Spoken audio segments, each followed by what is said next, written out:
warahmatullahi wabarakatuh. Halo teman-teman, perkenalkan nama saya Depan Maesa Prayoga. Saya duduk di kelas 5 sekolah dasar di SDN 2 Karamat Wangi.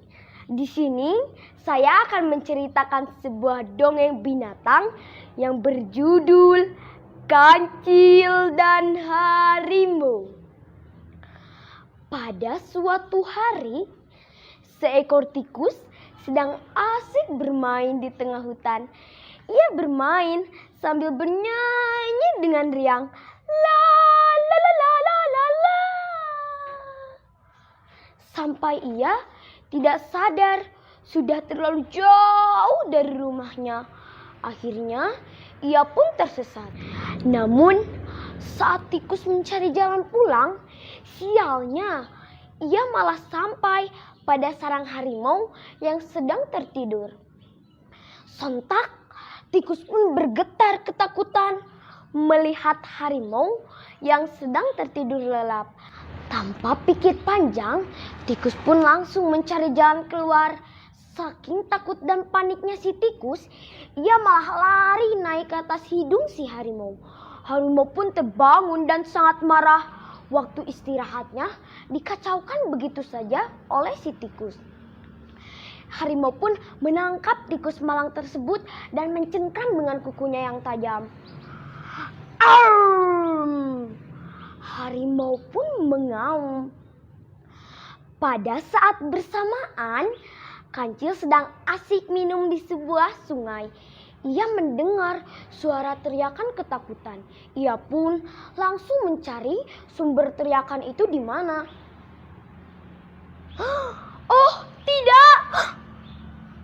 Ia sangat terkejut ketika melihat seekor tikus yang siap akan dimangsa oleh si harimau. Kancil sangat ketakutan melihat tubuh harimau yang sangat besar. Namun hatinya berkata lain. Ia sangat ingin membantu si tikus. Akhirnya Kancil pun mendekati mereka. Melihat kedatangan Kancil, tikus berharap Kancil dapat menolongnya dan mengeluarkannya dari tikaman si harimau. Kancil pun datang dengan gaya yang sangat bijak. Ia berlagak tidak tahu apa yang sedang terjadi dan menyapa kedua hewan tersebut. Hei, sedang apa kalian? Sepertinya sedang bermain. Apa boleh aku ikut bermain bersama kalian? Tanya si Kancil. Melihat Kancil, harimau sangat terkejut. Ho ho ho ho ho. Berani sekali kau datang ke sini. Kebetulan perutku sangat lapar, kata si harimau dengan tegas. Ha, kenapa aku harus takut? Hei kau harimau, aku takut padamu. Yang benar saja, aku bisa mengalahkan semua hewan di sini termasuk dirimu. Akulah raja di hutan ini, jawab si Kancil dengan santai. Mendengar apa yang dikatakan si Kancil, harimau sangat terkejut. Apa benar yang kau katakan, Kancil? Tanya harimau kepada Kancil. Kau masih tidak percaya padaku? Jika kau masih tidak percaya padaku, kau bisa tanyakan langsung pada penasehatku, sahut Kancil. Penasehat? Ha ha ha ha. Di mana aku bisa menemui penasehatmu itu? Tanya harimau yang mulai penasaran. Hai harimau, kau pura-pura tidak tahu siapa penasehatku. Yang sekarang kau cengkram itu ialah penasehatku. Di sini ia sangat disegani. Jika sampai terjadi apa-apa dengan dia, aku tidak akan memaafkanmu harimau, jawab Kancil dengan sangat tegas. Harimau mulai terpengaruh dengan cerita si Kancil. Harimau sendiri adalah penghuni baru di hutan ini.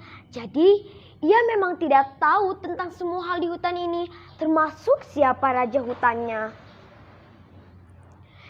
Hei tikus, Apa benar yang dikatakan si kancil? Apa benar dia raja di hutan ini? Tanya harimau kepada tikus. Tikus menyadari bahwa si kancil tengah berbohong untuk menolongnya. Tikus pun mengikuti alur cerita yang dibuat si kancil. Iya benar, kancil adalah raja di hutan ini dan aku adalah penasehat kepercayaan sang raja hutan. Kancil di hutan ini sangat ditakuti dan disegani oleh hewan lain. Jika kau masih tidak percaya, kau bisa tanyakan langsung pada hewan-hewan lain. Jawab si tikus kepada harimau. Mendengar jawaban dari tikus, harimau mulai merasa sangat takut. Namun, ia tidak boleh menunjukkan rasa takutnya karena harimau adalah hewan yang seharusnya ditakuti. Ia tidak mau dikalahkan oleh hewan kecil seperti kancil. Ho ho ho ho. Aku tidak percaya dengan omong kosong kalian berdua. Mana buktinya jika apa yang kalian katakan benar? Tanya harimau dengan was-was. Kancil merasa sangat bingung. Bagaimana ia bisa membuktikan kebohongannya? Berkat kecerdikannya, ia berhasil tetap tenang di hadapan harimau meskipun kancil merasa sangat takut.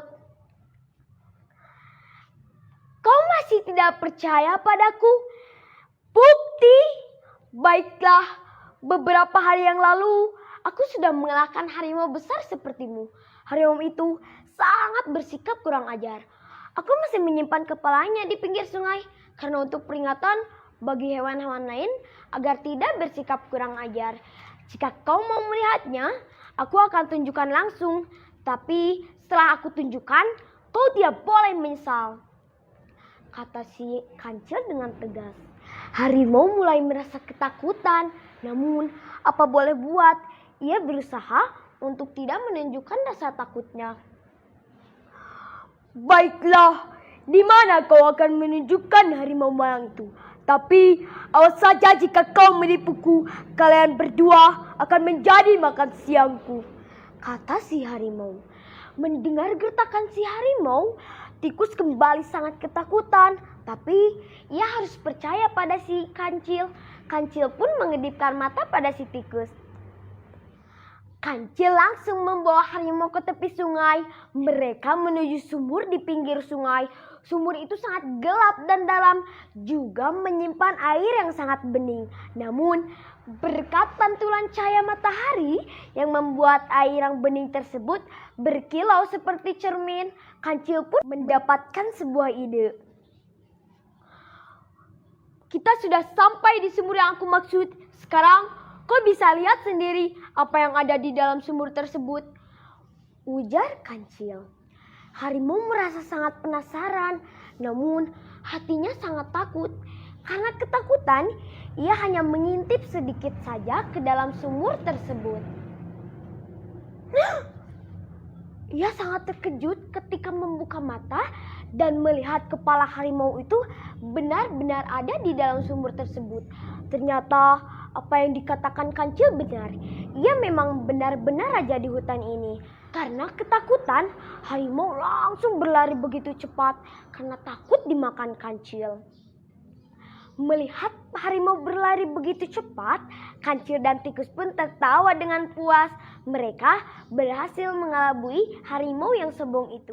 Karena kebodohan si harimau, ia tidak menyadari bahwa di dalam sumur tersebut tidak ada siapapun selain bayangannya sendiri. Lagi-lagi, kancil berhasil menipu untuk menyelamatkan tikus temannya. Nah, teman-teman, pesan moral yang dapat kita ambil dari cerita ini ialah manfaatkan semua potensimu untuk membantu orang lain, maka kamu akan mendapatkan kebahagiaan dan keberuntungan di masa yang akan datang. Jalan-jalan ke Balikpapan, jangan lupa membeli kue putu. Sekian cerita dari Depan. Wassalamualaikum warahmatullahi wabarakatuh.